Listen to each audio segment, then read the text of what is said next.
Kamusta mga ka-vibes? Narinig nyo na ba yung kasabihang gawin mo sa kapwa ang nais mong gawin nila sa'yo? Ang Golden Rule. Isang simpleng pangungusap pero sobrang lalim ng kahulugan, di ba? Minsan, sa sobrang bilis ng takbo ng buhay, nakakalimutan na natin itong isabuhay.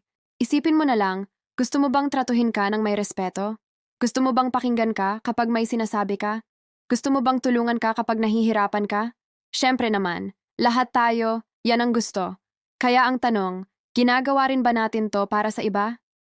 Hindi naman ibig sabihin nito kailangan mo ng malalaking production number para ipakita to.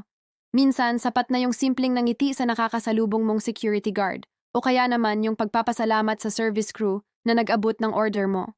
Yung pag-aalok ng upuan sa bus sa mga mas nangangailangan. Maliit na bagay pero ang laki ng epekto sa araw ng isang tao. Alam mo, ang kabaitan parang domino effect yan. Kapag gumawa ka ng mabuti sa isa, may chance na ipapasa niya rin yun sa iba at sa iba pa. Imagine, kung lahat tayo mag-iisip na, ano kaya ang magandang gawin para sa kapwa ko ngayon? Sigurado, mas magiging masaya at magaan ang mundo natin.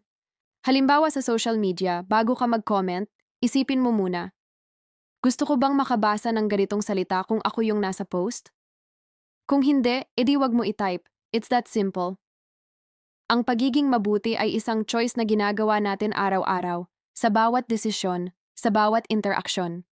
Kaya ang challenge ko sa'yo ngayon, at sa sarili ko na rin, subukan nating gawin ang golden rule na guide natin. Tingnan natin kung ano ang magbabago, hindi lang sa paligid natin, kundi lalo na sa loob natin.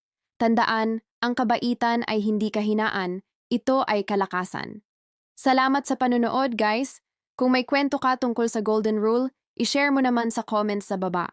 At kung nagustuhan mo ito, huwag kalimutang mag-like at mag-subscribe para sa mas marami pang ganitong usapan. Ingat kayo palagi